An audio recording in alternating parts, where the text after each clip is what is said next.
하나님 말씀 같이 보겠습니다. 레위기 23장으로 가겠습니다. 레위기 23장 15절부터 22절 말씀까지.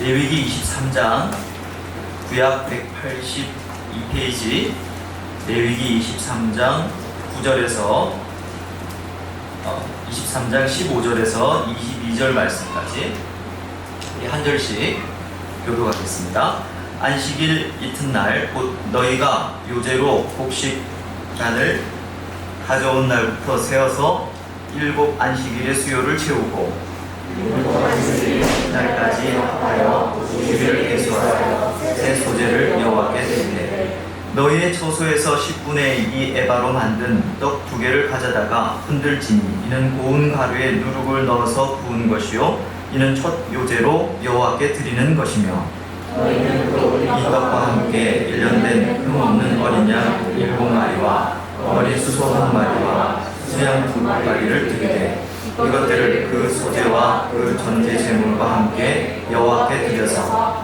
번제로 삼을지니 이는 화제라 여호와께 향기로운 냄새며 또 수령소 하나로 속죄제를 드리며 1년 된 어린 수양 2마리를 화목제물로 드릴 것이요 제사장은 그 첫 이삭의 떡과 함께 그 2마리 어린 양을 여호와 앞에 흔들어서 요제를 삼을 것이요 이것들은 여호와께 드리는 성물이니 제사장에게 돌릴 것이며 이날에 너희는 너희 중에 성회를 공포하고 어떤 노동도 하지 말지니 이는 너희가 그 거주하는 각처에서 대대로 지킬 영원한 규례니라. 너희 땅의 곡식을 벨 때에 밭 모퉁이까지 다 베지 말며 떨어진 것을 줍지 말고 그것을 가난한 자와 어루미를 위하여 남겨두라. 나는 너희의 하나님 여호와이라. 아멘. 요즘 이 세대 트렌드 중에 하나라고 한다면 그것은 아마 기념일을 아주 중요하게 생각하는 그런 경향일 겁니다.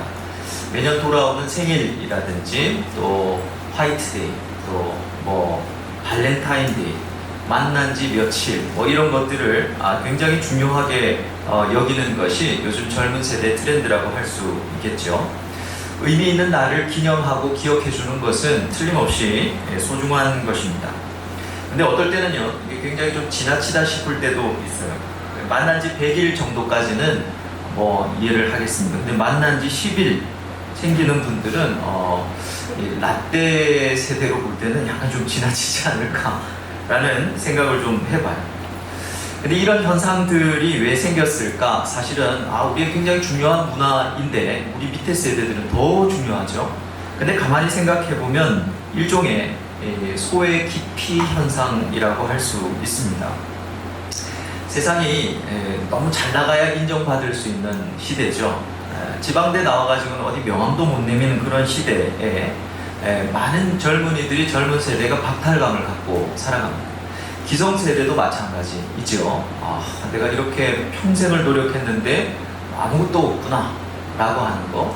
아무리 젊은 날 열심히 이 근로소득을 모아도 그거 가지고는 집 하나도 장만 못하겠구나 라는 등등의 박탈감이 있습니다. 또 또래에 비해서 이 비교적 못하다고 하는 이런 낮은 자존감에 대한 이 두려움이 이날만큼은 사랑받고 기억되고 싶은 이 마음이 이 기념일을 챙기는 문화로 표출이 된 것이죠.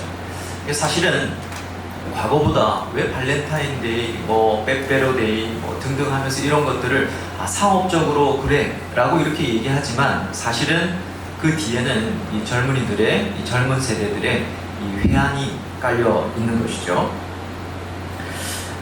그러나 이런 기념일들을 통해서 자신의 가치를 인정받고 싶어 하고 또 누군가의 존재감을 인정해주고 축하해주고 하는 것은 절대 나쁜 일이 아닙니다. 어쩌면 시대적인 요구사항으로 볼 때는 반드시 필요한 굉장히 좋은 문화라고 할 수도 있겠어요. 네, 이런 관점에서 여러분 우리가 기독교의 절기를 이해하는 것이 참 필요합니다. 오늘은 우리가 로스처치가 처음 생기고 처음 맞이하는 맥주 감사주일이죠. 맥주 감사주일이 뭐 하는 날입니까? 맥주 마시면서 감사하는 날이라고 하기도 하고 또 봄에 수확한 것을 감사하는 날이다. 물론 일명 그런 의미가 좀 있습니다. 그러면 추수감사주일은 가을에 1년 동안 하나님께서 수확하게 하신 것을 감사하는 날이라고 할 수 있겠죠. 과연 그것밖에 의미가 없을까? 어쩌면 오늘날 같이 농경사회도 아닌데 교회가 헌금을 조금 더 많이 얻기 위해서 만들고 지켜야 한다고 말하는 것은 아닐까? 여러분, 하나님께서 기억하라고 제정해 주신 이 절기는 단순한 유대인들의 명절이거나 구약의 잔재라고만 해석해서는 안 됩니다. 왜냐하면 이 하나님께서 이 1년을 주기로 해서 각각의 절기들을 주셨잖아요. 이 절기들 속에는 무엇이 이렇게 새겨져 있는가 하면 내가 너희들을 어떻게 구원할 거야 라고 하는 구원의 계획이 새겨져 있습니다. 그래서 적어도 우리가 1년을 지나가면서 이 절기, 특별히 유대인들에게는 이 7대 절기가 있었고 그 중에 남자들은 절대로 빠지면 안 된다. 그 말은 무조건 다 와야 된다. 이렇게 무조건 기억해야 된다라고 하는 3대 절기가 있지 않습니까? 그런 맥락에서 우리의 구원의 여정의 맥락에서 이 절기를 기념일로 생각해 볼 수 있어야 되는 것이죠. 그래서 오늘은 우리가 이 구약의 말씀, 신약의 말씀이 아니라 구약의 말씀을 가지고 이 절기에 대한 하나님의 원초적인 어떤 그런 의도, 마음이 무엇인가를 같이 한번 생각해 보았으면 좋겠습니다. 이 레위기 23장은요, 이스라엘의 이 절기법에 대해서 다루고 있습니다. 이스라엘은 매년 이 7대 절기가 있고 그 중에 모든 남자들은 반드시 참석해야 되는 유월절, 그 다음에 맥추절, 수장절이라고 하는 3대 절기가 있죠. 근데 이런 절기들은 독립적인 절기가 아니고 굉장히 이 연속선상에 있는 하나의 절기, 연결되어 있는 절기라고 말할 수 있습니다. 자, 그 말은 오늘 우리가 이 맥추절을 잘 이해하려면 이 절기 전체를 이해하는 것이 필요하다는 것이죠. 그래서 간단히 좀 살펴보면, 몇 가지만 좀 살펴보면, 제일 먼저 우리 유월절이 있겠죠. 이 유월절은 어떤 날입니까? 출애굽 당시에 하나님께서 애굽의 장자들을 다 치실 때 이스라엘 백성들의 이 집에 이 어린 양에 잡아서 피를 바르면 그 집은 죽음의 천사들이 어떻게 했다 그랬어요? 넘어갔다 그랬어요. 그래서 유월했다 그래서 유월절이다 라고 이렇게 말합니다. 이것은 영적으로는 여러분 아시겠습니다만 유월절의 어린 양으로 돌아가신 예수 그리스도의 죽음을 의미하는 것이죠. 자, 그리고 나서 이제 그 유월절이 지나고 나서 7일간을 무교절이라고 합니다. 처음에는 유월절과 7날을 기념하는 무교절을 따로따로 했는데 나중에 이 후기로 가면 이걸 그냥 일주일 전체를 그냥 유월절로 하는 그런 문화가 됩니다. 이 무교절은요, 딱딱한 떡과 아주 쓴 나물을 먹어요. 그러면서 기념하는데 그 이유는 뭐냐면 우리가 원래 죄와 사망의 노예였다는 것이죠. 그래서 딱딱하고 쓴 나물을 먹으면서 우리가 그런 존재였는데 오직 예수님의 하나님의 은혜로 말미암아 우리가 구원을 받았다. 그걸 기억하는 그런 날입니다. 자, 그리고 이 무교절 기간에 포함되어 있는 안식일이 있겠죠. 그 안식일 후 다음 날, 그러니까 안식 후 첫날, 이 날을 뭐라 그러냐면 초실절이라고 합니다. 그러니까 계절상으로는 이 처음, 그러니까 봄의 수확물을 얻는다 그래서 초실절이라고도 그러고요. 그 다음에 이 안식 후 첫날, 이 날은 초실절은 안식 후 첫날이니까 여러분 생각이 되시죠? 예수님이 부활하신 날을 우리도 부활할 것을 상징하는 날이죠. 자, 이제 이 초실절로부터, 그러니까 안식 후 첫날, 예수님이 부활하신 날, 우리가 부활한 날, 요 날로부터 이제 7 안식일을 지나고 그 다음 날, 헷갈리죠 이제부터. 그걸 이제 무교절, 우리가 맥추절이라고 말합니다. 오늘이죠. 자, 그래서 7 안식일이니까 7 곱하기 7은 49일. 그 다음 날이니까 더하기 1 해서 50.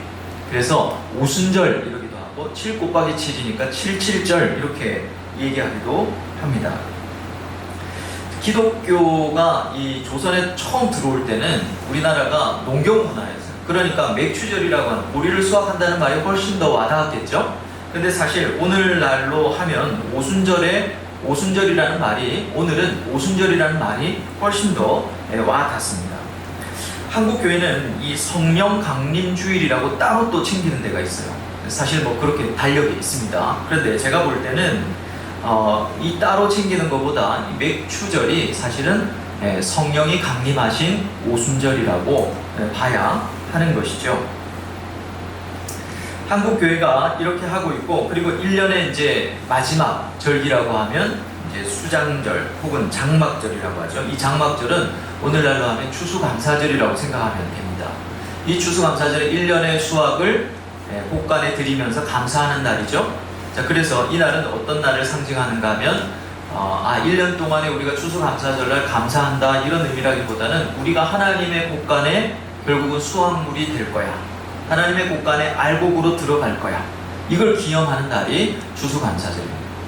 자, 그런 맥락에서 이 맥추절은 그러면 어떤 의미가 있을까? 오순절이라고도 하고 이 칠칠절이라고도 한다고 그랬죠. 그래서 이 오순절이라고 하면 여러분 딱 떠오르는 게 뭡니까? 성령이 강림하신 날이죠. 성령이 강림하셔서 이 땅에 뭐가 탄생이 됩니까? 교회가 탄생이 됩니다. 그러니까 맥추감사주일은 교회의 생일날이라고 해도 절대 과언이 아니에요. 교회 설립일은 굉장히 막 되게 잘 기념하면서 맥추절을 사실 가볍게 여기는 경향이 있는데요, 썩 좋아 보이지는 않습니다. 자, 이런 맥추절에 우리가 이 로스처치가 처음 시작하게 하신 이 하나님의 마음을 생각해 보는 것은 굉장히 의미가 있다고 생각이 되었습니다.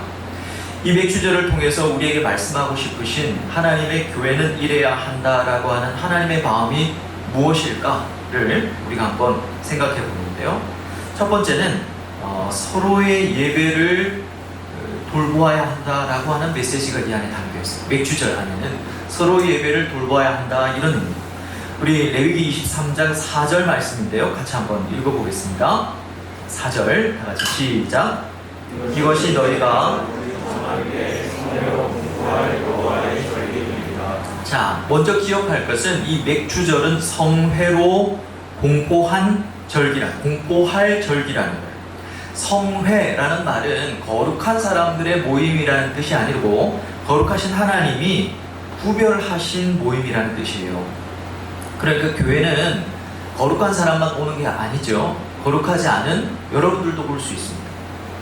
거룩한 저도 올 수 있지만, 그러니까 이 사람이 술 마셨어, 담배 폈어, 죄를 많이 지었어, 그래서 많은 사람들이 교회 오기 나는 합당하지가 않아요. 그런 의미가 아니라는 것이죠. 그리고 이 절기라는 말은 어떤 말에서 왔냐면 회막이라는 말에서 왔어요.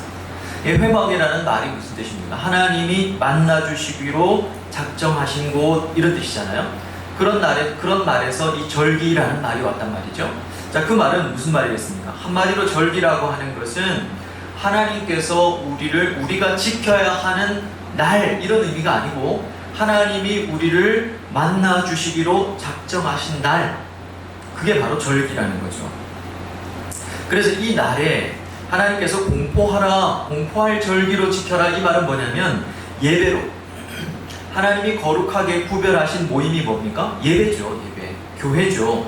그러니까 예배를 통해서 하나님이 만나주신다는 사실을 기억하라, 이런 의미가 있는 것입니다. 로스처치도 이제 점점 이 다음 세대를 고민하지 않을 수가 없어요. 기도하는 가운데 하나님 주신 마음이 있습니다. 그게 뭐냐면 우리가 다음 세대들을 세우려면 시설도 필요해요. 그죠? 그리고 양질의 교육 프로그램도 필요하고 사람도 필요할 겁니다. 그러면서 하나님 앞에 기도했어요. 하나님, 우리가 다음 세대를 세우는 교회가 되고 싶은데 하나님 어떻게 하면 좋을까요? 하나님 저에게 주신 큰 은혜가 있었습니다. 그건 뭐냐면 시설도 필요하고 교육도 필요하고 사람도 필요하지만 그것보다 훨씬 더 중요하고 우선시 되어야 되는 것이 무엇인가 하면 예배라고 하는 마음이 있어요. 여러분, 우리가 다음 세대에게 신앙을 전수해 주려고 참 많이 노력한 것이 한국교회인데 잘 안 되죠. 그 정도 하면 우리가 깨달아야 되는 것은 뭐냐면 신앙은 전수해 줄 수 있는 것이 아니라는 거예요. 우리가 결정한다고 해서 양질의 교육 전문가를 세워서 이 신앙은 전수되는 것이 아니고, 신앙은요, 우리도 언젠가는 우리 자녀들을 다 만나지 않겠습니까? 이 신앙은 하나님이 우리 다음 세대를 만나 주셔야만 생기는 것입니다. 그렇기 때문에 시급한 것은 아이들을 위한 양질의 교육이 아니라 부모가 드리는 진정한 예배라는 거죠. 그 예배를 통해서 아이들이 하나님을 인식하는 것입니다. 여러분, 우리 교회는 다음 세대를 세우는 교회가 될 것입니다. 지금 부모이고 앞으로 부모가 될 여러분, 자녀를 엘리 앞에 사무엘로 키우면 안 돼요.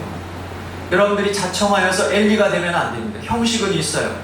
그런데 하나님 사랑하지 않고 하나님의 인재도 없고 하나님의 말씀도 없는 그런 모습으로는 아무리 전문가를 데려오고 아무리 많은 예산을 투자한다 한들 우리가 다음 세대 우리 아이들에게 복음을 전할 수 없고 신앙을 전할 수 없습니다.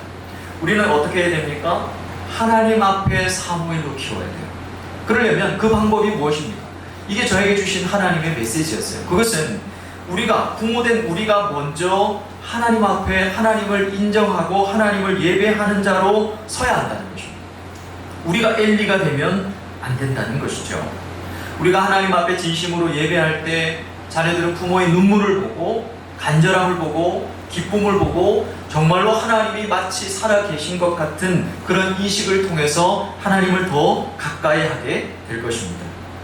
자, 그런데 여기서 절기는 절기인데 어떻게 해야 하는 절기라고 말하는가 하면 21절 말씀을 우리 같이 한번 읽어볼까요? 21절입니다. 시작. 이날에 너희는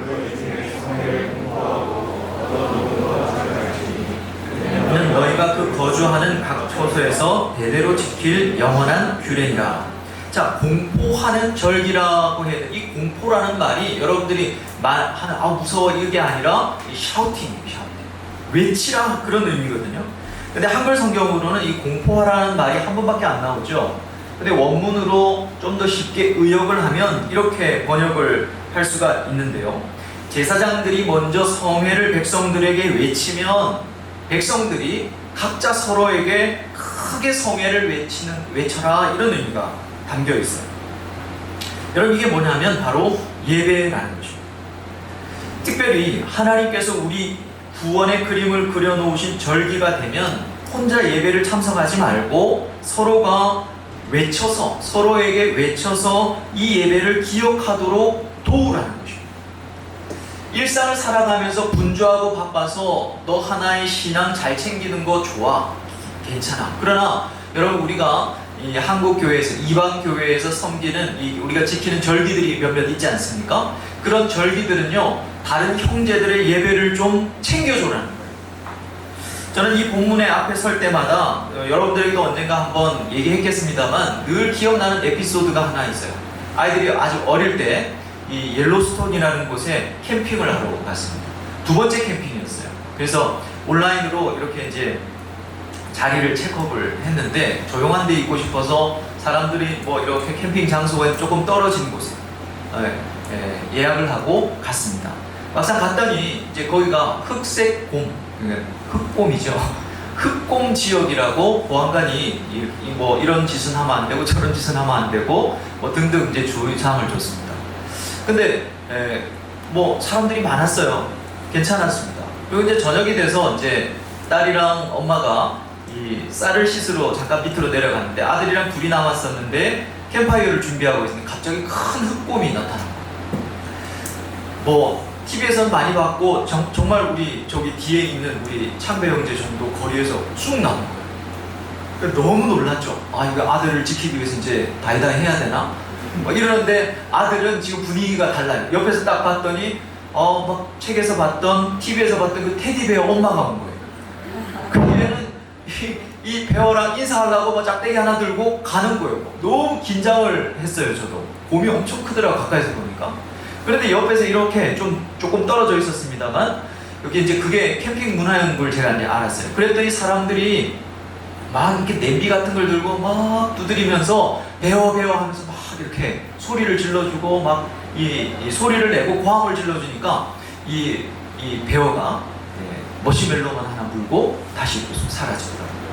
그날 밤에 제가 이렇게 프레시로 이렇게 비춰보니까 곰 서식 지역인 것은 알았습니다만 제가 이제 좀 떨어진 데 캠핑 장소를 잡았다 그랬잖아요.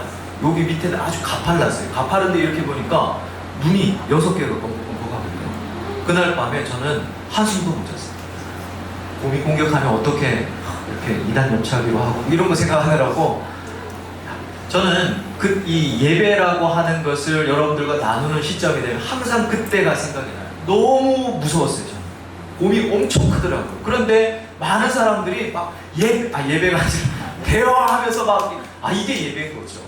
그래서 제가 뭐 어떻게 하라 그랬습니까? 예배 안 나오는 애들 전화해가지고 여보세요 하면 예배! 하고 끊으라 그랬죠. 그게 예배예요. 외치는 거예요. 외치는 거예요. 여러분, 우리가 이 땅을 살아가면서 예배를 외친 적이 있을까? 예배를 외친 적이 있을까? 한번 생각해 보시기를 바랍니다. 특히 절기 예배란 하나님께서 우리의 구원을 어떻게 계획하셨는지를 예배를 통해서 다시 리마인드하게 해주시는 날이에요. 여러분, 이 날 우리가 형제들을 도와서 예배 잊어먹은 거 아니지? 라고 이렇게 도와주라는 메시지가 이 맥주절인 거죠. 자, 두 번째는요, 오로지 하나님만 의지해라 라고 하는 메시지가 담겨 있습니다. 우리 16절을 같이 읽어보겠습니다. 16절 시작. 일곱 안식일 이튿날까지 하여 여기서 50일을 계수하라라고 되어 있죠. 이 말은 여러분 우리가 아까 잠깐 살핀 대로 초실절로부터 7 안식일을 계수하래요.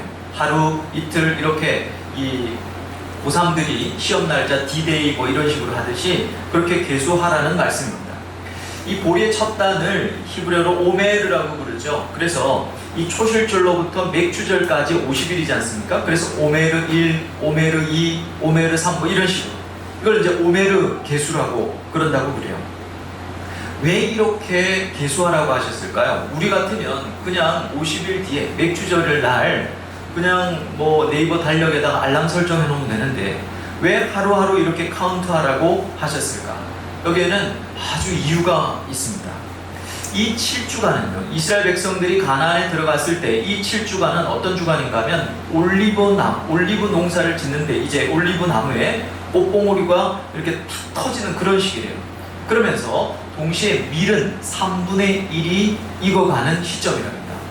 근데 이 시점에는 이 이스라엘 땅은요, 이제 두 개의 바람이 크게 부는데 하나는 이 지중해 쪽에서 불어오는 굉장히 습하고 차가운 이쪽 북서풍이, 이 구름을 머금은 북서풍이 불어오고요. 또 하나는 남동풍이 부는데 이것은 사막에서 불어오는 거니까 굉장히 덥고 하겠죠. 자, 그런 상황에서 있죠. 만약에 이 북서풍이 많이 불어버리면 올리브 농사를 망쳐버린대요. 반대로 남동풍이 많이 불어버리면 밀농사를 망쳐버려요.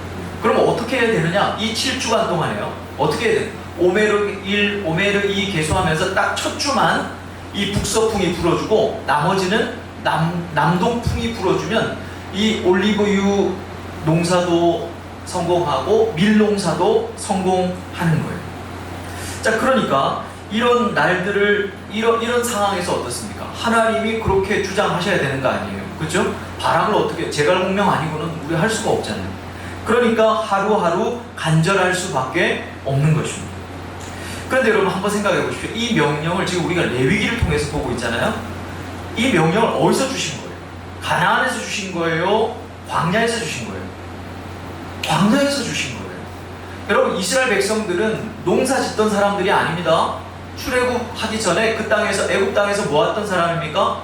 네, 유목민들이에요. 그러니까 농사 지어본 적이 없는 사람들인데 한 번도 들어가 보지도 못했던 그 가나안 땅에서 이 초실절부터 맥주절까지 7주간의 북서풍과 이 남동풍의 절묘한 조화가 있어야 먹고 살 수 있다는 사실을 광야에서 알았을까요? 몰랐을까요? 예, 죽었다 깨어나도 이들은 아마 몰랐을 겁니다. 자, 그러니까 여러분 예측을 해보십시오. 가나안 땅에 들어가면 농사를 지은 적이 없으니까 그 농사를 잘 짓는 가나안 사람들에게 도움을 받았을 것이고, 자, 그러다 보면 날씨를 주관한다고 하는 가나안의 신들을 의지할 확률이 꽤 높았을 겁니다. 그렇죠? 그러니까 올리브유 농사랑 이 밀 농사가 그렇게 그 땅에서는 만만한 농사가 그냥 심어놓으면 고추처럼 자라는 게 아니었다는 거예요. 만만한 농사가 아니었어요. 그래서 주님은 광야에서부터 오로지 뭐 하라는 거예요? 여호와만 의지해야 한다고 말씀하고 계시는 거예요. 여러분, 이것이 50일을 계수하라고 하신 말씀의 의미입니다. 여러분, 이것은 이 맥주절은 오순절하고 똑같다 그랬죠? 그래서 신약에서 예수님께서 제자들에게 뭐라 그럽니까? 예, 너희들 예루살렘에 모여서 성령이 오시기를 뭐해라? 계수해라, 기다려라, 이렇게 얘기하시죠. 똑같은 맥락입니다. 자, 여기서 이제 여러분들이 정말로 중요한 적용을 해낼 수 있어야 돼요. 이 구약의 맥주절의 교훈과 이 신약의 이 오순절의 교훈을 이게 같은 맥락이라는 사실을 기억하면 여러분, 우리가 기억해야 되고 적용해낼 수 있는 중요한 메시지가 하나 있어요. 여러분, 우리 인생은 만만치 않습니다. 여러분, 이 세상은 절대 만만치가 않아요. 그런데 여러분, 막 순수할 때, 우리가 20대 갓 되었을 때, 10대 때, 물론 지금도 여러분 순수하시 거라고 믿고 싶지만, 그럴 때는요, 어때요? 세상이 절대 만만치 않다, 우리 인생이 절대 호락호락하지 않다는 사실을 죽었다 깨어나도 몰라요. 그래서 하나님은 오직 성령으로 충만해야 한다고 말씀하시는 것입니다. 삶을 살다 보면요, 우리가 어쩔 수 없는 변수들이 막 다가옵니다. 어떨 때는요, 버림받음과 실패의 북서풍이 막 불어요. 또 어떨 때는요, 사람 피를 말리는 것 같은 뜨거운 남동풍이 막 불어올 때도 있습니다. 화가 나서 참을 수가 없는 거예요. 여러분, 하지만 이런 시련들이 우리 인생 전체에 어떤 영향을 줄지 우리는 알 수가 없어요. 이런 인생을 살아가는, 이런 광야를 살아가는 우리에게 주시는 맥주절의 메시지가 뭡니까? 오로지 하나님만 의지하라는 것입니다. 여러분, 저는 아시다시피 이 청년 사역을 오래 했습니다. 그리고 오래 하고 나서 청년들이 이제 기성세대가 되어가는 초입에, 그리고 오랜 뒤에 만나보니까 너무너무 실망스러울 때가 많아요. 그때 그 순수함을 잃어버린 건 오케이, 원래 순수하지 않았을 뿐더러, 그런데 뭐라고 얘기를 하는가 하면 그때는 우리가 어리석었다는 식으로 얘기를 합니다. 하나님을 위해서 정말 공동체를 위해서 섬겼는데 나이 들어보니까 그게 전부가 아니더라는 거예요. 다가 아니더라는 거예요. 그런 말 할 때마다 참 마음이 아파요. 이번 주에 제 아내가 그 20대 때 그 필리핀에서 DTS를 했었는데요. 그 멤버들 같이 살았으니까 얼마나 끈끈하고 좋았겠습니까? 그래서 한번 만났대요. 그래서 만나서 해주는데 아내가 갔다 오고 나서 시험에 든 거예요. 너무 시험에 들어서 저한테 굉장히 막 좀 하소연을 하더라고요. 그 내용이 뭐였냐면, 아내는 지금도 여전히 하나님이 나를 인도하고 계시고 우리가 뭐 이렇게 벌어놓은 것도 없고 아무것도 없지만 하루하루 하나님이 인도하실 것을 믿고 그렇게 내가 하나님을 섬기다 갔으면 좋겠다라고 하는 그 마음이 그대로 있는데, 자기가 그때 제일 막내였대요. 근데 나한테 어떤 분은 목사님이시기도 하고 어떤 분은 목사이신데 다른 일을 하시기도 하고 전도사였던 언니도 있었고 한데 다 우리가 어리석었더래요. 지금은 교회도 안 나가면서 돈이 중요하다는 얘기를 하면서 아내가 그런 얘기를 하니까 굉장히 이렇게 뭐라 그럴까요? 이렇게 대놓고 무시한 건 아닌데, 그렇게 좋았던, 내가 신실하게 의지했던 그 언니가 오빠들의 가치관이 세상적으로 완전히 바뀐 걸 보면서 굉장히 쇼크를 받은 거예요. 그래서 제가 그 얘기를 들으면서 나 무슨 말인지 알겠어, 그렇게 얘기했어요. 왜냐하면 저도 제 친구가 오래전 친구, 야베스 때 친구들이죠. 너무 뜨겁게 살았던 친구들을 장례식에 만났는데 무슨 말을 하는지 못 알아듣겠어요. 부동산 얘기하고 뭐라 그러더라? 물렸다 그러는데 어디 물렸는데 그러니까 니는 모른다 그러고 야, 저 무슨 말인데 이랬더니 삼번아, 너 세상에서 목사를 제일 속이기 제일 쉬운 거 모르죠? 이런. 그때 제가 쇼크를 받았어요. 20대 때는 다 내 밑에 있던 것들이 이러면서 지금은 저를 가장 우습게, 물론 우습게 보는 건 아니겠지만 저는 쇼크가 되는 거예요. 그게 쇼크가 되더라고요. 그렇게 순수했던 애들이 그냥 이제 애들 좋은 대학 보내려고 그냥 목을 메고 있죠. 예배 하나님 섬기는 거 다 뻘짓인 것처럼 그렇게 막 얘기를 하는 거예요. 마음이 너무 어려웠어요. 마음이 너무 힘들었어요. 왜 저렇게밖에 살 수 없을까? 라는 생각을 하게 되더라고요.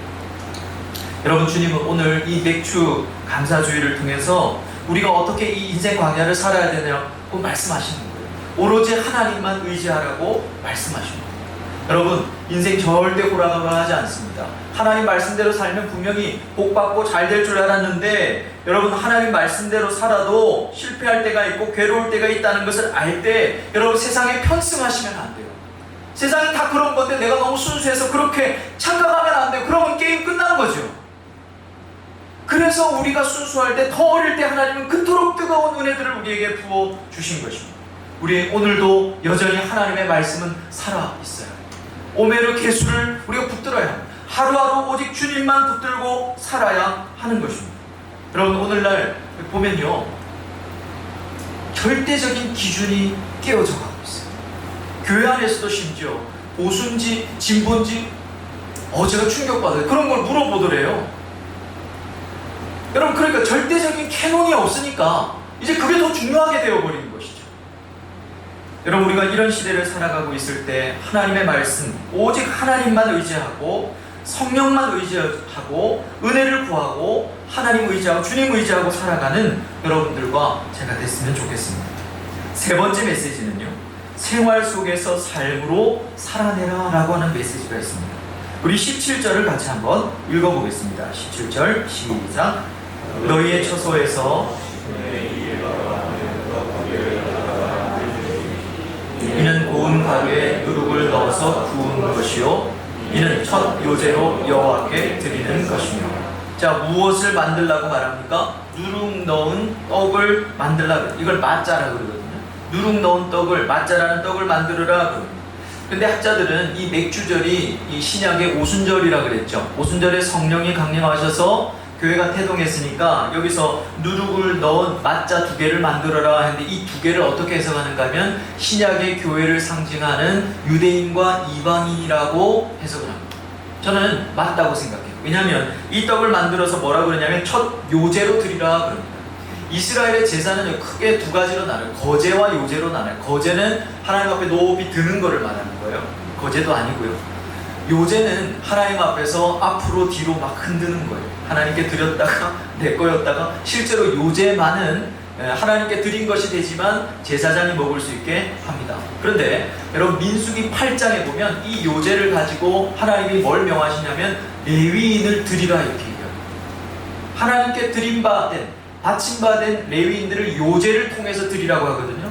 자, 그런 의미에서 이 떡 2개를 신약의 교회를 상징하는 유대인과 이방인으로 상징해서 그걸 하나님께 드린다라는 말은 일면 의미가 있다고 생각합니다. 그런데 제가 볼 때 더 중요한 것은 무엇인가 하면요, 이 떡을 어디서 만들으라고 했는가? 각자의 처소에서 만들라고 하셨다는 겁니다. 자, 이것은 교회가 어떤 모습이어야 하는가를 말씀하시는 거예요. 교회란 바로 일상에서 말씀으로 살아내는 모습이어야 한다는 것입니다. 아멘이십니까? 여러분, 로스처치는 해운대에 설립빌딩 2층에 있는 데가 아니에요. 우리가 흩어져서 우리가 로스처치로 살아가야 하는 것입니다. 주님이 말씀하시는 진짜 교회의 모습은 주일날 나와서 예배드리는 게 아니라 우리의 삶 속에서 말씀으로 살아내는 그런 모습이에요. 그래서 우리 사랑원들 가운데, 우리 지체들 가운데 힘든 사람이 있으면 그 사람을 위해서 시간을 내주는 겁니다. 여러분, 우리는 굉장히 남성 중심의 교육을 받았어요. 그리고 이 어떤 실리주의적인 이 맥락에서 굉장히 어떤 그 생산성이 있는 일을 하는 사람들을 높이 평가하는 삶을 살았어요. 말 너무 어렵게 하죠. 무슨 말인가 하면 우리의 시간 관리를요, 업무 중심으로 시간 관리하는 데 익숙하다는 거예요. 제가 목회자로 살아가면서 제가 참 많이 하나님 앞에 요즘 깊이 묵상하면서 깨닫는 건 뭐냐면, 나도 지금껏 업무 중심의 시간 경영을 해야겠다. 사람 중심의 시간 경영을 해야 되겠다.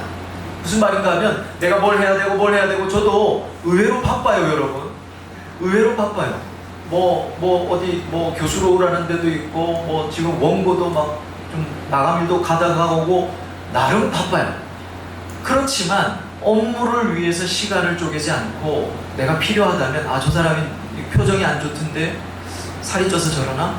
걱정이 되면 그 사람을 만나려고 내 시간을 써주고, 이런 사람 중심의 시간 경영을 해야 되겠다라는 생각을 많이 합니다. 여러분, 우리 일상에서 교회로 살아가는 모습이 그와 같다는 거예요. 여러분, 이것이 바로 맥주절 오순절에 탄생한 교회의 정체성이어야 합니다. 우리 교회는 하나님께서 정말로 새로운 교회가 필요한 시기에 세우신 거라고 믿어요. 우리의 의도와 상관없이 하나님께서 하나님이 뭔가 목적하는 바가 있어서 시작하신 교회라고 저는 철석같이 믿습니다.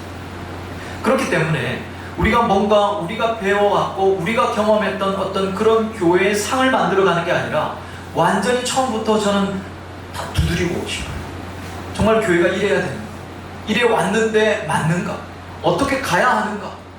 정말로 하나님께서 우리 교회를 하나님이 마지막 세에 정말로 기뻐하는 그런 교회로 세워주시기를 바라요. 여러분 기도해 주시기를 바랍니다. 오늘부터 우리 중보팀이 기도해 주시는데 너무 마음에 큰 은혜가 되었어요. 여러분 교회 역사를 한번 쭉 보십시오. 한국교회 로컬처치가 정말로 형편없이 무너질 때 하나님께서 우리 목사님이 대학생 때 그때쯤에는요 이 파라처치들을 일으키시기 시작하셨어요. CCC, IBF, ESF 등등의 정말로 건강한 이 파라처치들을 막 이렇게 세우시더니 로컬처치들 복음에 나약해져 있고 정말로 기득권으로 싸우고 흔들리고 있던 그 로컬처치들을 깨우기 시작했어요. 그런데 어느 시점인가 이 파라처치도 점점 힘을 잃더니 이제는 파라처치도 로컬처치도 특별한 어떤 하나님의 메시지를 붙들고 하는 모습이 보이지 않아요. 그리고 몇몇 목사님들과 이야기하면서 하나님께서 지금 새로운 교회들을 세우고 있다는 사실을 아십니까? 지금은 우리가 맞이한 시대, 여러분들이 이제 우리가 기성세대로 살아가는 이때는 하나님께서 하나님의 교회를 어떻게 깨울 것인가? 하나님은 절대 당신의 교회를 방치하시지 않으세요. 반드시 손을 쓰십니다. 부패는 청산할 것이고요, 부조리는 정리하실 것이고요, 정리되지 않은 부분들은 자정 능력을 갖게 하실 것입니다. 무엇을 통해서? 적어도 제가 생각하는 것은 새로운 교회를 하나님께서 이렇게 세우고 계신다는 우죽순이라는 말이 맞을까요? 다 하나님의 마음만 붙들고 세워져 가는 교회들, 더 이상 물량적인 어떤 관점으로 더 이상 흔들리지 않는 하나님의 마음, 하나님의 말씀 그거 하나 붙들고 하나님 말씀 찾는 자들 앞에 반응하기 시작하는 그런 교회들을 하나님이 세우시고 있더라는 것이죠. 그래서 잃어버린 교회를 하나님이 회복시키시기를 원하는 겁니다. 잃어버린 영혼들을 찾기를 원하시는 것이죠. 그 일에 우리가 쓰임받기를 바랍니다. 비록 아무것도 보이지 않고 눈에 잡히지 않을지라도 저는 하나님이 시작하신 것은 하나님이 하실 거라고 믿어요. 여러분 함께 기도해 주시기를 바랍니다. 마지막 네 번째는요, 감사의 형제 사랑을 포함하라 라는 메시지가 있습니다. 22절을 마지막으로 같이 한번 읽어보겠습니다. 22절 시작.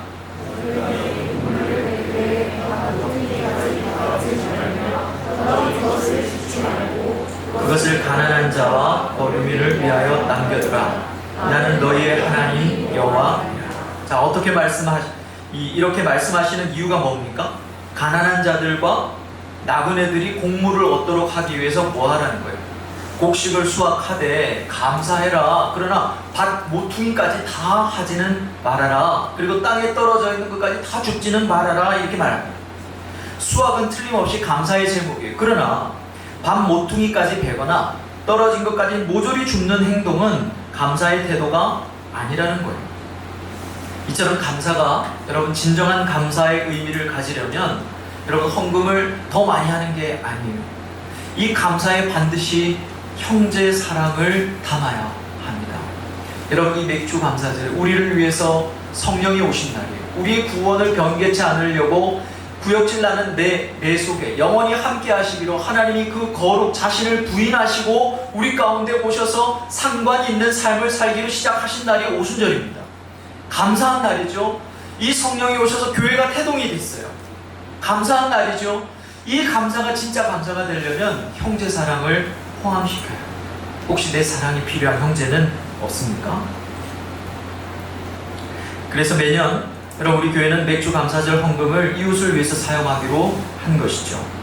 우리에게 주신 최고의 감사가 뭘까요? 그것은 바로 구원일 겁니다. 이 감사가 진정한 감사가 되려면 반드시 받은 구원을 나누는 형제 사랑이 포함되어야 합니다. 여러분들 때문에 천국을 약속받은 영생을 선물받은 친구가 있습니까? 여러분 기억하십시오. 나누지 않은 구원은 감사가 아닙니다. 나누지 않는 구원은요, 밭 모퉁이까지 베는 것이고요. 떨어진 거 몽땅 주는 거예요. 나만 구원받으면 된다는 것이죠. 여러분, 교회 안에도 있고 교회 밖에도 있습니다. 우리가 그런 삶의 방향을 잡는다면 하나님께서는 우리와 함께 하실 거예요. 말씀을 정리하겠습니다. 성경의 모든 절기는 유대인들의 명절이 아니라 그저 우리가 헌금 내는 날이 아니라 우리의 구원을 기억하게 하시는 장치들입니다. 여러분, 얼마나 감동적입니까? 이 절기가 얼마나 감동적입니까? 1년의 계절을 생각해 보십시오. 봄, 여름, 가을, 겨울.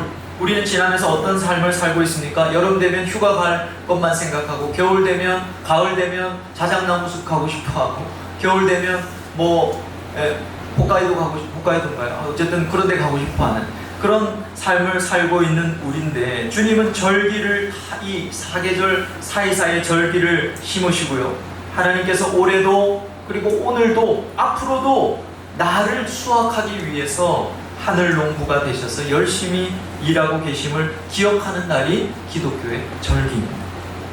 그렇기 때문에 우리는 절기마다 우리의 구원을 기억하며 감사하는 것이 마땅합니다. 특히 맥주 감사주일은요, 성령께서 오셔서 우리의 구원을 확증하신 날이에요. 하나님이 당신의 거룩을 포기하신 날이라고요. 주님이 뭐라 그러셨습니까? 누구든지 나를 따르려거든 자기를 부인하고라고 했어요. 자기 부인하고가 아니에요. 와이프하고가 아니고. 무슨 말입니까? 내가 먼저 부인했다는 거예요. 당신의 거룩을 부인한 날이 성령으로 거룩 그 자체이신 그분이 우리 가운데 오물투성이는 우리에게 영원히 함께 하시기로 자기의 거룩을 부인하신 날이에요. 여러분, 이날 우리가 그냥 우리가 보리 추수하고 그냥 감사하는 날로 그냥 치부해버리면 안 되는 것이죠. 당신이 부인하셔서 교회가 탄생이 된 겁니다. 성령이 오셔서 탄생한 거 아니에요. 여러분, 로스처치가 하나님이 쓰시는 교회가 되려면 우리가 우리 스스로를 부인해야 되겠죠. 이 맥주 감사절에 우리가 그렇게 감사할 수 있기를 바랍니다. 어떤 교훈을 주셨습니까? 누구든지 예배에 나오도록 형제를 도와야 할 날입니다. 그리고 시련이 많아도 인생 전체에 어떤 복이 될지 모르니까, 죽었다 깨어나도 지금 시련이 나중에 어떤 영향을 미칠지 모르니까 우리 뭐 해야 돼요? 세상 다 그런 거야 라고 말하지 말고 오로지 하나님만 의지하고 살자는 겁니다. 삶 속에서 말씀으로 살아내는 교회를 세우고 주신 구원을 형제에게 나누는 사랑으로 감사하는 날이 되기를 바랍니다. 이제 시작된 이 로스트 처치가 이제 이 맥주 주일에 이웃을 돌보기로 결정하는 것은 참으로 하나님 기뻐하시는 일이라고 믿습니다. 지금은 작겠죠. 그러나 우리가 더 잘 도울 수 있는 날이 곧 올 거라고 믿습니다. 하나님께서 계절마다 우리의 구원을 기억하라 하신 이 절기에 하늘 농부 되셔서 오늘도 구슬땀을 흘리시면서 우리의 구원을 위하여 우리를 알곡 삼고 우리를 수확하기 위해서 몸부림치시는 그 주님을 기억하면서 여러분, 우리의 예배와 우리의 삶과 우리의 형제 사랑을 기억하고 하나님께 감사하는 저와 여러분 되기를 바랍니다. 이 시간에 우리 준비하신 예물 드리고 하나님 앞에 기도하며 나가겠습니다.